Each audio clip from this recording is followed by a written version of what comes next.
মাধ্যমিকদের আজকে ইংলিশে একটা পোয়েম পড়াবো।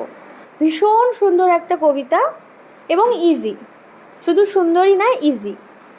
নাম মাই ওন ট্রু ফ্যামিলি, লিখেছেন টেড হিউজ।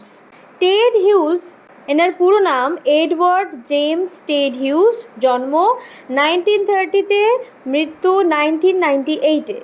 ইনি একজন ইংলিশ পোয়েট ছিলেন এবং ওনার অনেক বিখ্যাত কাজ, যেরকম তার মধ্যে birthday letters, the hawk in the rain, tales from Ovid ইত্যাদি ইত্যাদি। আজকে যে কবিতাটা আমি পড়াবো সেটার বিষয়ে একটু কিছু কথা বলে নিই, তারপরে যদি কবিতাটা আমি যখন পড়াবো সেটা বুঝতে সুবিধা হবে। মাই ওন ট্রু ফ্যামিলি, মাই মানে ওন মানে নিজের, ট্রু ফ্যামিলি মানে আমার নিজের সত্যিকারের পরিবার। দেখো, আমরা পরিবার বলতে বুঝি মা বাবা আত্মীয় স্বজন, কিন্তু ভেবে দেখো নিঃস্বার্থভাবে ফিউচারে তোমরা তাকে দেখবে কি দেখবে না কোনো কিছু না ভেবে প্রকৃতির অনেকেই আছে যারা আমাদেরকে সাহায্য করে, তো তারা কি আমাদের তাহলে পরিবার না? আমাদের বাবা মা তো আমাদেরকে নিঃস্বার্থভাবে দেখে, এমন আরও অনেকে আছে যারা আমাদেরকে হেল্প করছে, যেরকম গাছ। গাছ আমাদেরকে কত কিছু দিচ্ছে, খাদ্য থেকে শুরু করে আশ্রয় দিচ্ছে। বলবে আশ্রয় কোথায় ম্যাম, আমরা তো এখন ইটের বাড়িতে থাকি। কেন, দরজা জানলাগুলো, খাট, তোমার খাট, আসবাবপত্র, আয়না, কত কিছু আছে কাঠের, তাই না? তো গাছ আমাদের অক্সিজেন দেয়, সব থেকে বড় কথা। তো এই গাছকে কিন্তু আমরা অবলীলায় কেটে ফেলছি, প্রকৃতিকে ধ্বংস করছি। শুধু গাছ না, বনে গিয়ে পশু হত্যা, পশু পাচার, গাছ কেটে পাচার ইত্যাদি আমরা দেখেই থাকি। এইগুলোর বিরুদ্ধে কবি মর্মাহত হয়ে আজকের এই কবিতাটি লিখেছে। এই কবিতায় দেখতে পারি একটা বাচ্চা ছেলে, যাকে আমরা কবিও বলতে পারি, যে একটা বনে যায়, ওক গাছের বনে সে যায় একটা হরিণ শিকার করতে। তাহলে দেখতে পাচ্ছি বাচ্চাটার চিন্তা ভাবনাটা কীরকম, কোমল নাকি নৃশংস? নৃশংস না, হিংসাত্মক না, সে মারতে যাচ্ছে। হ্যাঁ, সে স্ট্যাগ, হরিণ খুঁজে বেড়াচ্ছে, নিশ্চয়ই আদর করবে বলে না, শিকার করবে বলে। এবং সে একটি বুড়ির সঙ্গে তার দেখা হয়, এবং সেই বুড়িটার সাথে দেখা হওয়ার পরে তার লাইফে কিছু অদ্ভুত জিনিস ঘটে, এবং সেই বাচ্চাটার মধ্যে যে চেঞ্জ আসে, একটা বেশ জাদুই ব্যাপার ঘটে, ম্যাজিক্যাল ব্যাপার ঘটে, একটু ভয়ানক, হ্যাঁ, যেটা ওর চিন্তা ভাবনাকে পুরো বদলে দেয়। এবং তখন ও রিয়েলাইজ করে যে প্রকৃতি, গাছপালা, এরাই আমাদের সত্যিকারের পরিবার, এদেরকে ছাড়া আমরা চলতে পারবো না। চলো লাইন বাই লাইন পড়ে কবিতাটার যে বিষয়বস্তু সেটা আরও গভীরভাবে আমরা বুঝে নিই। ওয়ান্স, একবার, I crept in an oak wood, আমি প্রবেশ করেছিলাম একটি ওক গাছের বনে। এখানে আই মানে দ্য পোয়েট, ওই বাচ্চাটা। ক্রেভড মানে প্রবেশ করা, আর ওক উড মানে ওক গাছের বনে প্রবেশ করেছিল। I was looking for a stag, আমি খুঁজে বেড়াচ্ছিলাম। লুকিং ফর মানে স্ট্যাগ, স্ট্যাগ মানে পুরুষ হরিণ, স্ট্যাগ মানে। I met an old woman there, আমার দেখা হলো একটি বয়স্ক মহিলার সাথে সেখানে। কোথায়? ওক উডে। All knobbly stick and rag, all knobbly stick মানে সেই যে বয়স্ক মহিলা, উনি ভীষণ থুরথুরে, নবলি, এবং হাতে স্টিক মানে লাঠি ধরা, এন্ড র্যাগ মানে তার যে পরনের জামা কাপড় বড্ড ধুলি মলিন, মানে ধুলো নোংরা ময়লা টাইপের জামা কাপড়। শি সেইড, সেই মহিলা বলছে, I have your secret here inside my little bag. বুড়িটা এসে বলছে যে আই হ্যাভ ইয়োর সিক্রেট, তোমার যত সিক্রেট আছে, গোপন ব্যাপার আছে, here inside my little bag, আমার কাছে সব আছে, এই যে এইখানে আমার ছোট্ট ব্যাগের ভেতরে। তাহলে বুড়ির কাছে কি ছিল? Little bag, little box, little what? Little bag. Okay, তার মধ্যে কি ছিল? পোয়েটস সিক্রেট, পোয়েটের সিক্রেট। এইটুকু বোঝা গেল first para, second para. Then she began to cackle.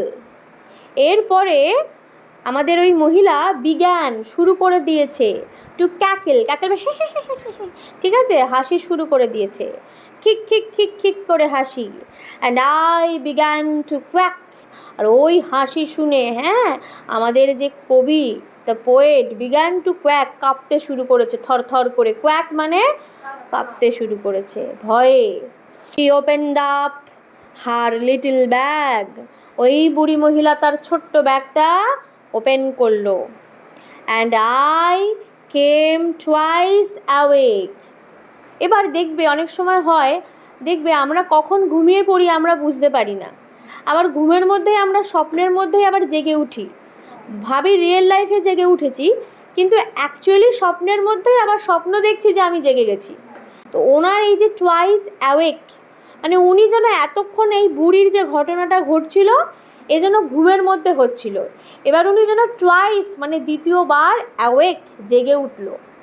আর যেই জেগে উঠেছে উনি কি দেখছে চারপাশে? Surrounded by a steering tribe, মানে চারিদিকে সারাউন্ড করে রয়েছে, ঘিরে রয়েছে। স্টিয়ারিং ট্রাইব, ট্রাইব মানে উপজাতি, আদিবাসী টাইপের হয়, উপজাতি, তারা সবাই ওকে ঘিরে এরকম স্টিয়ারিং এক দৃষ্টে তাকিয়ে রয়েছে গোল গোল চোখে। অ্যান্ড মি, এবং আমাকে, আমাকে মানে দ্য পোয়েটকে, tied to a stake, tight করা রয়েছে, দড়ি দিয়ে টাই করা মানে বেঁধে দেওয়া, টু এ স্টেক, স্টেক মানে খুঁটি, খুঁটিতে ওকে বেঁধে রেখেছে, ঠিক আছে। তাহলে বেচারা কখন ঘুমালো, কখন জাগলো, এটা ঘুমাচ্ছে না স্বপ্ন দেখছে আমরা তাও জানি না। নেক্সট প্যারা বলি তাহলে। দে সেইড, তারা বলল, তারা মানে কারা বলো তো? সেই ট্রাইব, স্টিয়ারিং ট্রাইব, এক দৃষ্টে তাকিয়ে থাকা tribe. We are the oak trees, আমরা হলাম ওক গাছেরা। এখানে সব তার মানে ওক গাছের আত্মা বেরিয়ে এসছে বোধহয়, ঠিক আছে, ওক গাছেরা মানুষ রূপে দেখা দিয়েছে। And your own true family, আমরাই তোমার সত্যিকারের পরিবার। উই আর চপড ডাউন, আমাদেরকে টুকরো টুকরো করে কেটে ফেলা হয়। তাহলে চপড ডাউন মানে কি? আমরা এইরকম চপ করে আর কোন ভেজিটেবল কাটি? পেঁয়াজ কাটি না কুচি কুচি করে? তাহলে চপ ডাউন মানে আমাদেরকে টুকরো টুকরো করে কেটে ফেলা হয়। গাছেদের কি কেটে ফেলা হয়? কেটে ফেলা হয় না। এই খাতা থেকে শুরু করে, পেন্সিল থেকে শুরু করে কি নেই বাড়িতে যা কাঠের না, তাই না? কাঠে তো ভর্তি। তাহলে আমাদেরকে টুকরো টুকরো করে কেটে ফেলো। উই আর টর্ন আপ, আমাদেরকে উপড়ে ফেলা হয়। You do not blink an eye, আর এত কিছু হয় তখন আমাদের কবি একটা চোখের পলকও ফেলে না। ব্লিঙ্ক অ্যান আই, ব্লিঙ্ক মানে চোখের পাতা ফেলা, চোখ পিটপিটও তো করো না। যখন আমরা কোনো খারাপ জিনিস দেখি আমাদের চোখ বন্ধ হয়ে আসে না? আচ্ছা তুমি তো চোখ বন্ধও করো না যখন আমাদেরকে কেটে ফেলা হয়, উপড়ে ফেলা হয়। তাহলে কবির মধ্যে যদি কোনো ডিফারেন্স আসতো তাহলেও চোখ বন্ধ করতো। তার মানে কবি কেমন ছিল? ইনডিফারেন্স। ইনডিফারেন্স তোমরা বাপুতে অলরেডি পড়েছো, মানে কোনো যায় আসে না টাইপের ভাব। Unless you make a promise now, এখন তুমি যদি প্রমিস না করেছো, you are going to die, তুমি মরতে চলেছো আমাদের হাতে। তাহলে কবিকে কিছু একটা প্রমিস করতে হবে। প্রমিস মিন্স প্রতিজ্ঞা করতে হবে, আর প্রতিজ্ঞা না করলে কি হবে? পোয়েট উইল ডাই, পোয়েটকে মারা হবে। প্রতিজ্ঞাটা কি দেখি?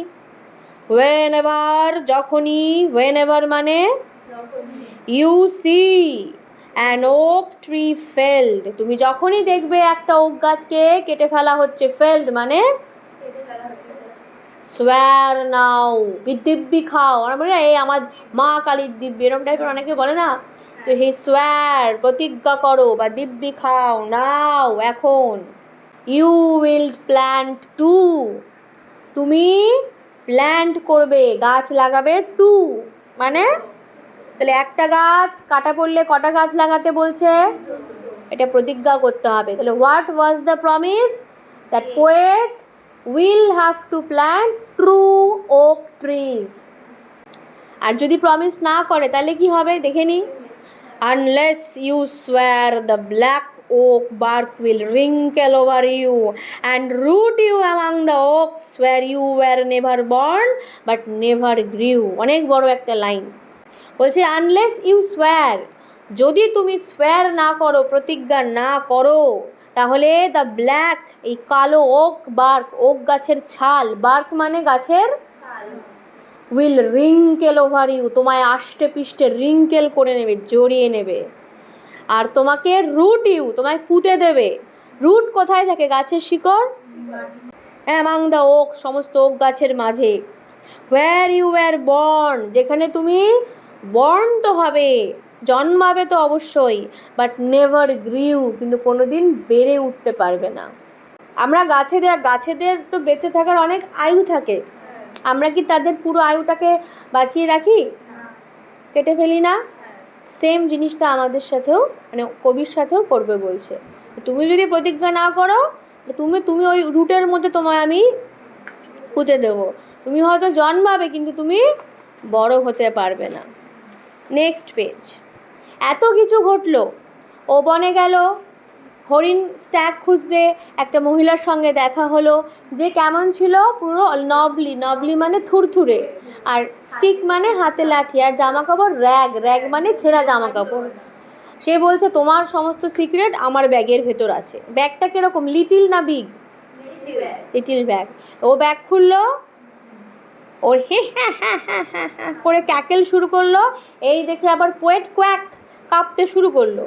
যেই ব্যাগ খুললো, কবির কি হলো, হঠাৎ করে দেখছে টুয়াইস অ্যাওয়েক, যেন দ্বিতীয়বার জেগে উঠলো, দ্বিগুণ জেগে উঠলো। হ্যাঁ, হঠাৎ করে তার হুঁশ ফিরল, আর দেখলো চারিদিকে কারা সারাউন্ড করে রয়েছে, ইংলিশ ট্রাইব। আর ট্রাইব কিসের tribe? Oak tree tribe, oak গাছেদের ট্রাইব। কি বলছে? নাও ইউ হ্যাভ টু সোয়ার, প্রতিজ্ঞা করো, একটা গাছ যদি পড়ে যায় তোমায় দুটো লাগাতে হবে। আর আরও কি বলেছিল, যে আমাদেরকে চপড ডাউন করা হয়, মানে আমাদেরকে টার্ন আপ করা হয়, উপরে ফেলা হয়, but you do not blink an eye, তুমি তো চোখের পাতাও ফেলো না। তার মানে দ্য পোয়েট ওয়াজ ইনডিফারেন্স। তারপরে কি দেখলাম, বললো যে তুমি যদি না প্রতিজ্ঞা করো, তোমায় আমি আষ্টেপৃষ্টে ওই গাছের ছাল বার্ক দিয়ে জড়িয়ে রুট করে দেবো, মানে শিকড়ের ভেতরে একেবারে ঢুকিয়ে নেওয়া হবে। Where you born but never grew. তারপরে কি হলো, এই পুরো ঘটনাটা, দিস ওয়াজ মাই ড্রিম, এটা আমি স্বপ্ন দেখছিলাম। বিনিথ দ্য বাউজ, বাউজ মানে জানো কি? বাউ মানে হচ্ছে গাছের মোটা ডাল, তাকে বলে বাউ। ওই গাছের তলায় ও ঘুমিয়ে পড়েছিল, আর ঘুমিয়ে এই সব স্বপ্ন দেখেছে। দ্য ড্রিম, আর এই স্বপ্নটা, দ্যাট অল্টার্ড মি, আমায় পুরো পাল্টে দিল। পরীক্ষায় যদি প্রশ্ন আসে, হোয়াট অল্টার্ড দ্য পোয়েট, কি বলবে? কি পাল্টে দিয়েছিল কবিকে? দ্য ড্রিম, এই স্বপ্নটা। When I came out of the oak wood, যখন আমি ওক বাগানের থেকে বেরিয়ে এলাম, ব্যাক টু হিউম্যান কোম্পানি, মানুষের সংস্পর্শে। তাহলে উনি কি ওক বাগানের থেকে বেরিয়ে এসেছিল? ইয়েস। কোথায় এসেছিল? হিউম্যান কোম্পানিতে। হিউম্যান কোম্পানি মানে এটা কোনো কোম্পানি? এখানে সংস্পর্শ, কোম্পানি মানে মানুষের সংস্পর্শে। তখন ওর অবস্থা কেমন ছিল? My walk was the walk of a human child, আমার হাঁটাটা ছিল একটা বাচ্চা শিশুর মতো, মানুষের বাচ্চার মতো, হিউম্যান চাইল্ডের মতো আমি হাঁটাচলা করছিলাম। বাট মাই হার্ট, কিন্তু আমার হৃদয় ওয়াজ এ ট্রি, একটি গাছের মতো ছিল। অর্থাৎ গাছেদের যন্ত্রণা, গাছেদের দুঃখ সবটাই ফিল করতে পারছিল কবি। এখানে বেসিক্যালি এটা একটা সাইকোলজিক্যাল পোয়েম। সাইকোলজিক্যাল মানে তোমার মনে যখন কোনো গিল্ট থাকবে, তুমি মনে মনে জানো তুমি যে কাজটা করছো সেটা ভুল করছো, তখন তুমি সেটা নিয়ে স্বপ্ন দেখো, স্বপ্নে তুমি ভুল করো এবং সেই ভুলটা তুমি শুধরানোর চেষ্টা করো। ঠিক আছে? স্বপ্নে আমরা উল্টোপাল্টা অনেক জিনিস দেখি, তার নির্দিষ্ট কারণ আছে। আমরা স্বপ্নে এমন কিছু দেখি যেটা আমরা বাস্তবে কোনো দিন করবো না, তার মানে তুমি কোনো না কোনোভাবে সেই জিনিসটাকে নিয়ে তুমি চিন্তিত বা তুমি টেনশনে আছো, সেটা নিয়ে আমরা স্বপ্ন দেখি। তো ও নিশ্চয়ই তার মানে মনে মনে, আমাদের যে পোয়েট, সে জানতো যে সে গাছ কাটা হয় বা পশু পাখি মারা হয়, এগুলো ইজ নট রাইট, ঠিক নয়। তাই জন্যই কিন্তু উনি বাগানের শুয়ে ঘুমিয়ে পড়ে পরপর ব্যাক টু ব্যাক এমন স্বপ্ন দেখলো ওখানে ওই যে মহিলাটা এলো, দ্য ওমেন, উনি হচ্ছে বলতে গেলে নেচারের একটা সিম্বল। নেচার যেন ওকে এসে হাসছে যে কি মনা, আমারই বাগানে এসে আমায় ঘুমাচ্ছ আর আমাকে কাটছো। তো বলছে তোর কাছে আমার কাছে তোর সমস্ত সিক্রেট আছে। তারপরে ও যা যা দেখলো এটা ওরই কিন্তু পুরো ব্রেনের মধ্যে চলছে, সাইকোলজি, তাই না? তো এখানে আমরা দেখতে পেলাম যে কিভাবে একটি শিশু কবি বা চাইল্ড বা কবি অল্টার্ড হলো, তার চিন্তা ভাবনা গাছের প্রতি, প্রকৃতির প্রতি চেঞ্জ হয়ে গেল। তোমরা পড়লে তোমাদের মধ্যে এখন কি কি চেঞ্জেস আসবে? তোমরা এখন কি নেক্সট টাইম আবার গাছপালা কাটবে, বেশি বেশি করে খাতা বিষ্ঠা পেন নষ্ট করবে না? তো এইটা আমাদের ফিল করতে হবে। Everything is about how you feel. তুমি কি অনুভব করছো? পড়লাম কবিতা কিন্তু কিছু অনুভব করলাম না, লাইফে চেঞ্জ করলাম না, তাহলে কবিতা গল্প পড়া বেকার। শিক্ষা নিতে হবে, সেটা রিয়েল লাইফে অ্যাপ্লাই করতে হবে। আজকের পর এই অবধি।